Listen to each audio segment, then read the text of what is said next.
Hey guys, welcome to the world of WWE. Today I'm going to be talking about the fact that Alexa Bliss is not medically cleared to compete at Money in the Bank 2019. Apparently, she suffered another concussion, which is terrible to hear considering she recently suffered another concussion issue, and she was out of action for 4 months because of it. Now that she's suffering another one, that is really terrible to hear. It took a big chunk of Daniel Bryan's career out, like 2 years of it, because he had to retire because they thought he's got too many concussions. Luckily, he's able to build back and be medically cleared, and he hasn't had any injury. Well, she had an injury at WrestleMania, but it was nothing severe. It wasn't like a concussion or anything, which is great to hear. So, yeah, that was good. I mean, for Daniel Bryan, but for Alexa Bliss, this is terrible. I hope these concussions stop, because although she's not the best wrestler, she's really good on the mic. Recently, she's not been doing the best because I don't like the Moment of Bliss thing. I just don't like it.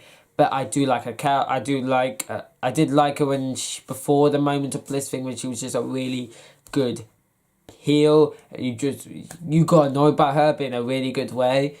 So that's why I watch a YouTuber who doesn't like Alexa Bliss really as champion.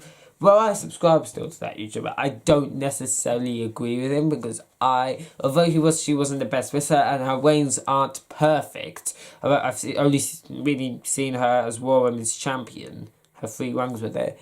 They still gave you intrigue. They still made you interested in what she was going to do with the title and stuff. And that's always a good quality for a champion to have.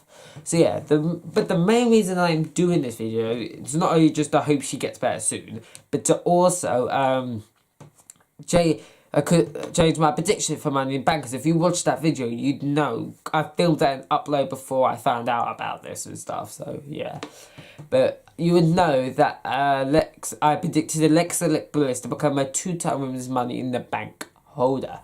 Of course, now that she's not able to be in the match, has been replaced with Nikki Cross, but I don't think she's gonna win.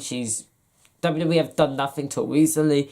It could be a good shock factor because WWE is looks like a sinking ship. They hey, the wild card. Well, you never know who's gonna show up. Most of the time it's been trash, but to be honest, when Ricochet came over on SmackDown when I was in attendance there, it was a great episode of SmackDown. It's weird because most people said it wasn't that good for the SmackDown, but because I was there, I absolutely loved it. I thought it was a piece of gold. And when Ricochet came out, we went crazy, and the people watching at home probably think, oh, the wild card ball. So yeah, although it's not that great from a watching on TV perspective, but it's great to kind of see a big star on a different brand when you're at the attendance show, because you don't expect it. You're gonna pop, go crazy.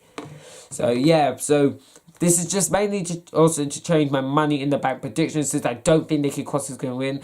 I think the only one who's going to win is Mandy Rose. I mean, it kind of makes sense to have a heel. She's improved a lot, and there was women. She was supposed to get a SmackDown Women's Championship match against Asuka at WrestleMania before they decided they changed it and had a double championship match. So I could have Charlotte win that SmackDown, so we could have a main event which is a winner take all match.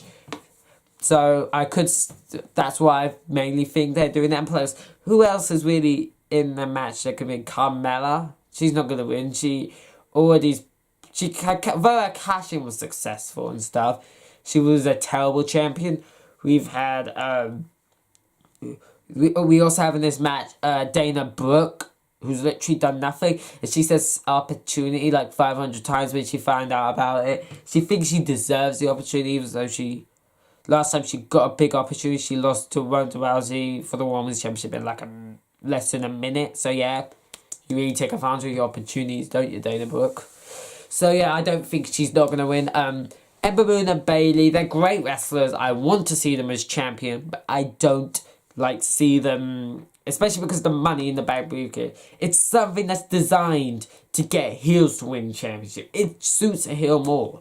The only successful babyface Money in the Bank cash-in, as the top of my memory, is Dean Ambrose. There's not been any other successful ones. And Dean Ambrose one made sense because although he kind of acted heelish, it was because he got sick and died. Because Seth Rollins has been costing him for ages. He cost him the Money in the Bank contract that he used to become world champion at WrestleMania. He cost him the world championship at the Elimination Chamber 2015 pay-per-view. Like, there's a lot of story we're just having. There was a lot of story in that cash-in of him saying, I've just had enough of wanting to prove to that I deserve this championship. I've already proved it. I'm just going to take it. But in a babyface way. So that was really good. But apart from that, who else has been a good babyface Money in the Bank contract holder?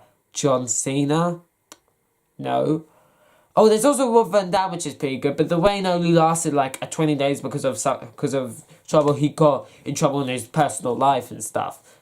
So that reign lasted shortly. So you could say that was kind of a success. But the championship, that cash-in was a success. But the Money in the Bank run was not. I mean, not the Money in the Bank one. The World Championship reign he had was not. And apart from that, look at it. John Cena, terrible. He lost. He won the championship. He didn't even take advantage of it. So next World War First, I'm cashing in my Money in the Bank against you. We're gonna have a match. He lost. He won by disqualification, so he's not the champion.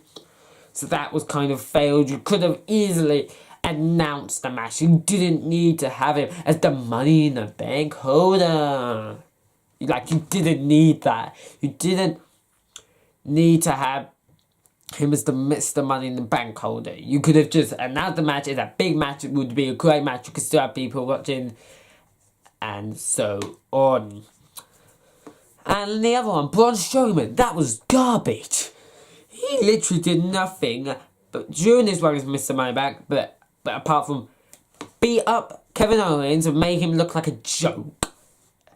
And look like he's just going to be in a terrible spot for the rest of his career. He has a failed cash-in against because the Shield interrupt. And the Shield are treated as the good guys. He turns heel for like a little bit. And has his Money Back cash-in as a match in Hell in a Cell. Which ended in a no contest. So it looked like you have an official winner. And then this heel turn was pointless because like a couple of months later, after he went with his leukemia, which is great he's come back from, they just decided, let's just make him a babyface again because we need a big babyface to hold the Universal Championship, right? But they don't even give him the Universal Championship. What? They literally, 2018 was the worst year for Braun Strowman. He teamed up with a 10-year-old to become World Tag Team Champion. He was Mr. Money in the Bank and that just flopped. And it got to the point now, I'm not entertained by him. WWE ruined him. I don't want him to win the World Rumble. I don't want him to be Universal Champion. When there's a time I would have craved for it, now I don't want it. Okay? Oh gosh. I've just realised I've been rambling for like 5 minutes. Okay. I hope you enjoyed this video. If you did, don't forget to like the video, subscribe to the channel if you haven't yet. Turn on notifications so you never miss a video, and I'll see you all in the next video. Bye, guys.